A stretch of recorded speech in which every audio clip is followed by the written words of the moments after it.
네, 안녕하십니까 여러분들, 반갑습니다. 단타수장 김성수 전문가입니다.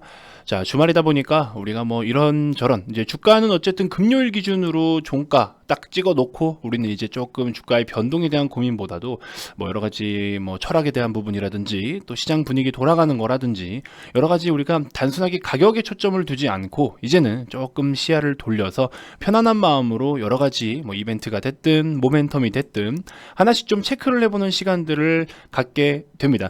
주말에는 저도 영상을 녹화를 오히려 마음 편하게 좀 할 수가 있어서 다른 데 시선을 돌리지 않고 편하게 이제 브리핑을 할 수 있다 보니까 저도 굉장히 좀 수월합니다.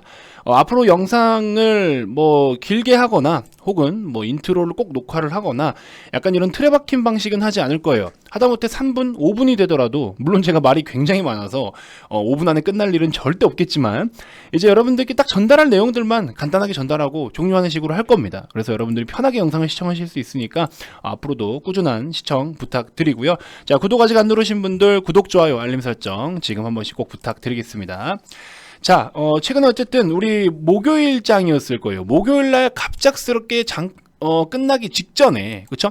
이렇게 갑작스럽게 시세를 내줬습니다. 그러면서, 코스피 같은 경우에도 순간적으로 시세가 들어왔었고요. 그리고 또 반도체 소부장 기업들, 코스닥에 있는 그래도 시가총액 규모가 좀 큰 종목들도 있는데 그 종목들도 순간적으로 수급이 들어오면서 시간으로 또 상한가까지 기록하면서 와, 금요일 같은 경우에는 진짜 반도체 이거 난리 나겠다 이랬는데 뭐 또 썰이니 뭐니 여러 가지 이야기가 돌긴 도는데요.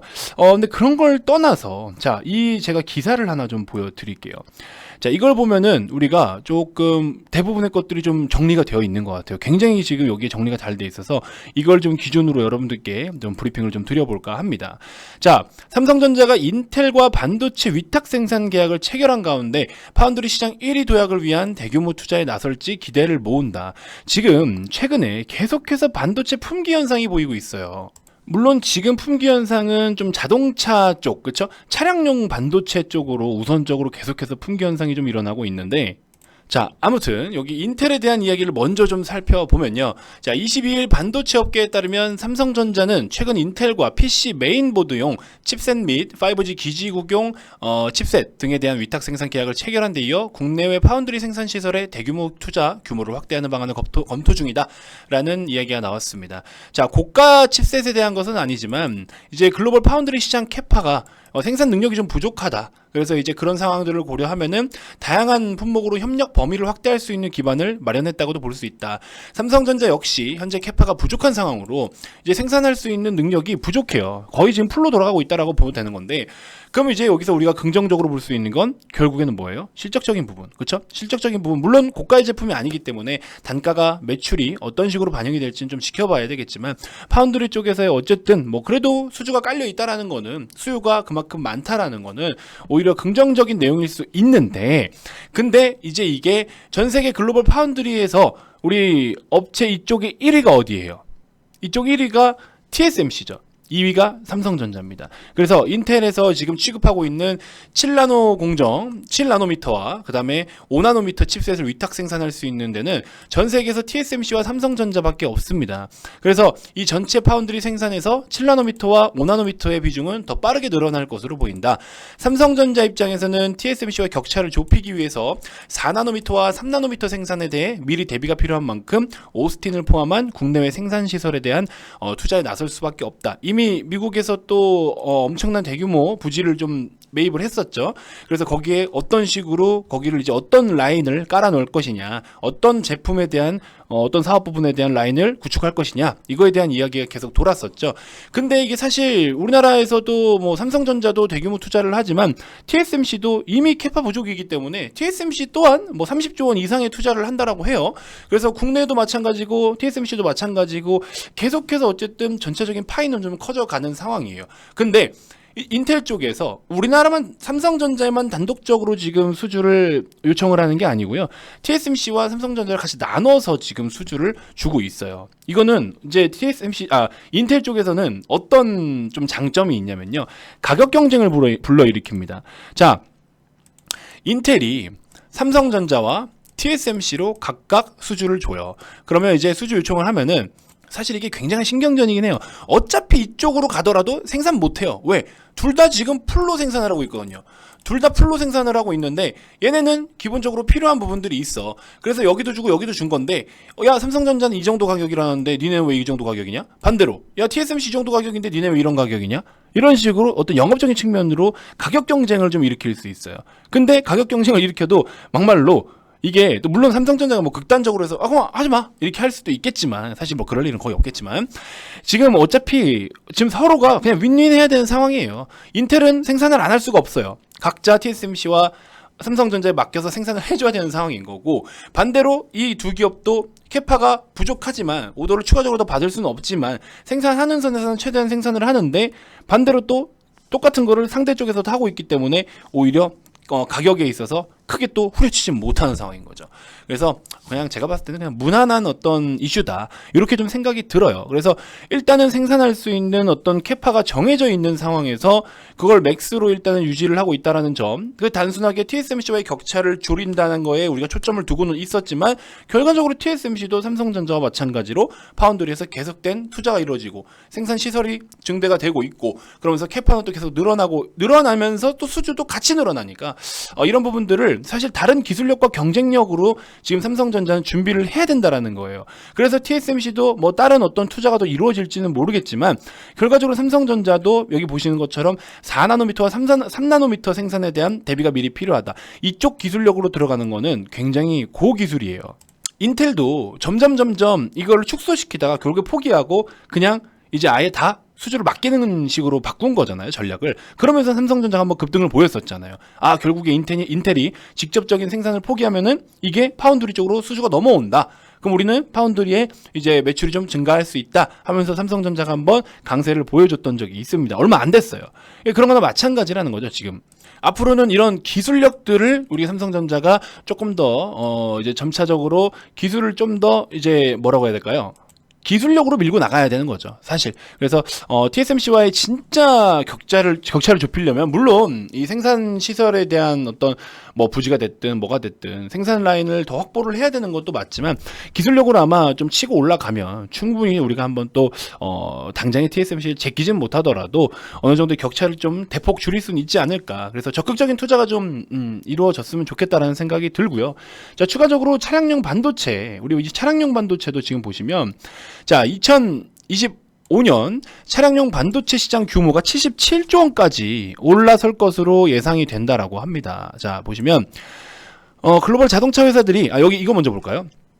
글로벌 자동차 업계 차량 반도체 품귀 현상이 일어나고 있다. 모 회사는요, 모 자동 완성차 기업은요, 이 반도체가 지금 입고가 안 돼가지고 결국에 지금 직원을 10,000명을 휴직을 하고 있다라고 해요. 그 정도로 지금 차량 반도체 품귀 현상이 일어나고 있습니다. 국내 완성차 업체는 아직까지는 크게 문제가 없다라고 해요. 이런 상황들이 왜 일어나고 있냐? 이 자율주행 전기차 확대가 되고 있으면서 반도체가 그만큼 더 많이 필요해요. 한 뭐 몇 배라더라? 기존에 대비해서 하여튼 뭐 꽤 많은 양의 몇 배 이상 필요하다라고 합니다. 그래서 이런 부분들이 결국에는 뭐 우리나라 같은 경우는 미리 수개월치 재고를 보유하고 있기 때문에 부품 수급이 아직까지는 막 급박한 현상은 아니라고 해요. 근데 이런 부분들을 우리나라도 지금 좀 대비를 해야 된다라는 겁니다. 그래서 뭐 코로나 때문에 단기적인 품귀 현상은 좀 해결이 될 수는 있겠지만 전기 자동차 확대 등으로 인해서 자동차 반도체 수요 증가가 계속해서 길어질 것이다. 여기 나와 있네요. 전기 자동차와 자율주행 자동차에 필요한 반도체는 일반 자동차 200에서 400개의 두세 배 수준이라고 합니다. 그래서 시장 조사 업체에 따르면은 반도체 시장이 매출 기준으로 했을 때 2018년도 차량용 반도체 기준입니다.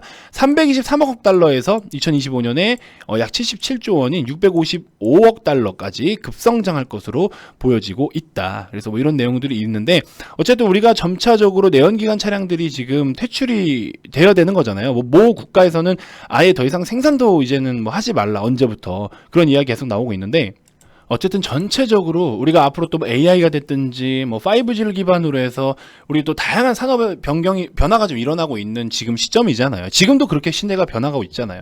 그래서 전체적으로 봤을 때 앞으로는 반도체가 너무 많은 곳에 필요로 합니다. 그래서 이 반도체를 우리가 조금 전망을 좀 좋게 보면서 또 우리나라의 대표 기업인 전방산업의 삼성전자를 꾸준하게 보유를 해야 되는 이유도 마땅한 거고요.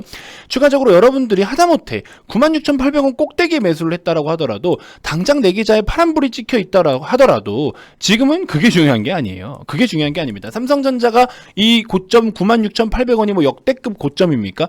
맞아요. 현재로서는 진짜 신고가라는 타이틀을 쥐고 있는 단가가 96,800원인 건 맞아요. 근데 이게 끝이에요? 이 값이 끝입니까? 여기가 최종 종착입니까? 아니죠. 여러분들이 타이밍적으로 잠깐 일시적으로 단기적인 타이밍으로 봤을 때는 조금 높게 샀을지는 몰라도 결과적으로 이 또한 지나간다. 아시겠죠? 앞으로 가야 될 길이 멀기 때문에 여러분들이 66,700원에 예를 들어 샀어요. 이때 주가가 많이 빠지지만 결국엔 또 가잖아요.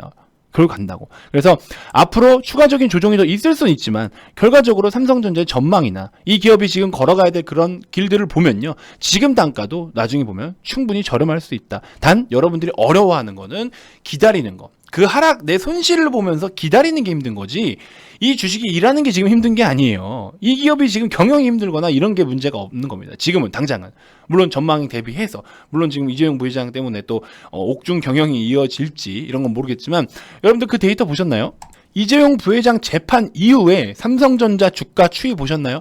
여기 보세요. 재판 진행 상황, 구속, 1심 실형, 2심 집행유예, 석방, 뭐 대법 파기환송 해가지고 쭉쭉쭉 있죠. 당일날은 이렇게 조정을 받았었어요. 일주일 후에 뭐 조정 받을 때도 있고 아닐 때도 있어요. 1개월 후에 12%, 14%, 13%. 그렇죠? 이때는 좀 데미지가 있었네요.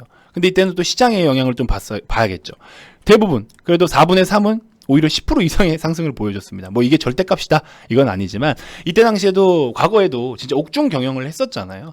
아무튼 그만큼 뭐 우리가 지금 약간의 오너리스크가 좀 작용이 된 부분들도 있지만 하지만 삼성전자의 전망은 절대적인 부분이다. 그래서 우리가 너무 그렇게 크게 걱정할 필요 없이 잘 굳건히 보유를 해주시면 좋겠다라고 의견을 좀 말씀을 드려봅니다. 자, 추천주 몇 가지를 좀 소개를 해드릴게요. 추천주 소개에 앞서서 구독, 좋아요 한 번씩 꼭 미리 한 번씩 눌러주시고요. 구독은 2번 누르면 취소됩니다. 한 번만 눌러주셔야 됩니다. 자, 여러분들 어쨌든 지금 반도체 품귀 현상으로 같이 이제 이슈가 돼서 시세가 좀 나와줬던 대덕전자를 계속해서 제가 소개를 해드리고 있는데 사실 왜 이 종목을 자꾸 언급을 드리냐, 결과적으로 14,000원이라는 단가만 좀 깨지 않으면 진짜 저는 이게 괜찮다라고 생각이 들어요. 이렇게 하면 또 여러분들이 너무 비중을 많이 실을까봐 걱정은 되는데 유튜브를 통해서 매매하시는 분들은요 항상 소량으로만 마이너스 5% 손절 잡고 대응하시고, 혹은 제가 추가적으로 손절가를 언급을 드리면요 반드시 그 가격을 좀 지켜주세요. 손절 없는 주식은 없을 수 없습니다. 물론 제가 뭐 말씀드렸던 너무 좋은 기업이다라고 브리핑 드리면서 중장기관점으로 봐도 됩니다라고 하는 종목들은 뭐 마이너스 5% 10% 물리더라도 가져가는 게 맞아요. 근데 그거 아닌 이렇게 좀 단기 스윙 패턴의 종목들은 직접적으로 제가 실시간으로 관리를 해드릴 수가 없잖아요. VIP원님들은 관리가 되지만. 그래서 유튜브로 매매를 하시는 분들은 좀 반드시 손절을 좀 병행하시면서 해주셔야 분명히 또 좋은 성과가 있지 않을까 싶습니다. 아무튼 5일선에 최대한 가깝게 좀 접근해 보시고요. 대덕전자는 최종적으로 14,000원까지만 손절 잡고 대응하시면 충분히 또 한번 반등을 좀 노려볼 수 있을 것 같고요. 자, 그리고 나서 우리 이제 또 뭐가 있습니까? 컴퍼니 K는 다소 좀 공격적일 수는 있지만 다음 거래일 날 월요일 날 5일선이 올라오면은 대략적으로 7,500원 뭐 언저리가 될 것 같은데 요 가격의 지지를 좀 식별을 하시고요. 그러고 한번 접근을 해보셔라. 아침에 시가 밑으로 좀 내려주면은, 자, 이거 시간의 단가 얼마입니까? 조금 빠졌네요. 7,500원까지 눌려줄 수도 있을 것 같아요. 7,500원에 최대한 가깝게, 5일선에 최대한 가깝게 접근을 해서 뭐 슈팅이 나오면 매도 바로 하시면 되고, 뭐 단기적으로만 접근을 하시는 게 맞을 것 같아요. 뭐 추가적인 힘을 더 보면서 끌고 가실 분들은 끌고 가셔도 좋을 것 같고, 그리고 가온미디어라는 종목도 지금 뭐 대략적으로 8,000원의 지지가 형성이 되고 있는데 이것도 한번 살펴보시면 도움이 되실 것 같습니다. 뭐 세부적으로 뭐 이제 디테일한 단가라든지 실시간 리딩은 당연히 VIP방에서 이루어지기 때문에 뭐 같은 종목을 드리더라도 사실 뭐 매매하는 건 이제 개별 능력이죠. VIP님들은 리딩을 따르시면 되는 거고, 그래서 뭐 이렇게 똑같은 종목을 언급을 해드린다라고 해도 단기적인 종목들을 이렇게 언급을 해드리고요. 중장기 관점으로 우리가 주력 종목들인 것들은 VIP 회원님들께만 오픈을 해드립니다. 그리고 시세가 많이 나오면 제가 한 번씩 따로 이거였습니다라고 언급은 드려요. 뭐 기아차, 현대차, 카카오 이런 거는 뭐 여러분들 잘 들고 계시죠, 대형주들. 그 밖에 보시면 뭐 한국파마도 뭐 200% 가까이, 이 종목도 사실 시간 투자를 많이 하신 거예요. 근데도 벌써 이렇게 뭐 200% 이상, 중간에 뭐 70% 어쩌고 뭐 이렇게 계속 매도를 또 해오신 분들도 있으시더라고요. 그래서 이렇게 종목을 가려놓은 것들은 아직 지금 매수할 수 있는 단가에 있습니다. 매수하실 수 있는 단가에 있는데 뭐 이렇게 올라온 것들도 있고, 아직까지는 종목 공개를 해드릴 수가 없기 때문에 이렇게 가려놨어요. 나머지 종목들, CJ 제일제당 같은 이런 좋은 종목들도 지금 우리가 충분히 두 자릿수에 안정적으로 와 있기 때문에 제가 지금 그냥 공개를 해드리는 거고, 아무튼 이런 종목들도 있고요. 여러 가지로 지금 우리가 끌고 오고 있는 종목들이 많아요. 왜? 지금은 홀딩하기에 너무 좋은 시장이거든. 그러니까 자꾸 뭐 물론 단기적인 매매도 병행하지만 이렇게 지금은 끌고 가는 전략이 굉장히 좋다. 그래서 이렇게 DNC 미디어도 절반 정도 매도를 우리가 익절을 했고요. 나머지 뭐 단기적인 거는 뭐 이렇게 단타로, 한국파마 이때 당시에도 200% 이상 수익 보신 분 계시고, 그렇죠? 아시아나 IDT 스윙 패턴으로 수익 다 챙기고 나왔고요. 자, 여기도 그렇죠? 이렇게 해서 다 같이 우리가 수익을 보는 이런 현상, 뭐 70% 가까이 이렇게. 그래서 아무튼 그런 것 같아요. 지금 제가 시장에 대한 브리핑을 많이 드리죠. 홀딩하기 좋은 전략이면 홀딩하기 좋은 종목들을 들고 있어야 될 거 아닙니까? 시장 트렌드에 맞는, 혹은 지금 시장에서 약간 시야가 옮겨지면은 충분히 주목받을 수 있는 종목들, 이런 거를 준비를 하고 있습니다. 아, 이거 자꾸 보여드리고 싶지는 않은데 또 보여드려야 또 빈말하는 것 같진 않아서 죄송합니다, 여러분들. 매번 제 영상 보시는 분들 죄송합니다. 왜냐면 정말 좋은 기업인데 아직도 시세가 안 나오고 있거든요. 2020년 380억 원짜리가 2022년 1,400억 가까이 벌어들인다고요. 근데 주가가 지금 너무 저렴하다고. 이거 같이 좀 잡아봅시다. 뭐 다른 것도 또 있죠, 많은데 지금 현재 만약에 제가 신규 입장이다 하면은 저는 저 종목을 좀 담을 것 같아요. 그래서 오셔가지고 같이 제가 매수 사인 드리면 또 편입을 하시면 되니까 너무 어려운 게 없습니다. 아무튼 저 종목도 2차전지에 뭐 부품 어떤 쪽으로 해가지고 뭐라고 언급드릴 수 없지만 그쪽에서 세계 최초로 기술력을 개발을 해서 지금 글로벌 1위 기업인데 우리나라에 있는 기업이에요. 근데 2차 전지가 뻥뻥 뛰고 있는데 이 종목은 아직도 못 가고 있어요. 그럼에도 불구하고 실적에 대한 전망치가 저렇게 좋다고. 주가가 아직 못 간다고요. 무슨 다른 문제가 있는 거 아니야? 아니요. 주목을 못 받고 있는 뿐이에요. 왜? 대형주 위주로 가니까. 인기 많은 종목들로만 다 몰리고 있으니까. 하지만 이 종목 업사이드가 정말 큽니다. 같이 좀 편입해보자고요. 아시겠죠?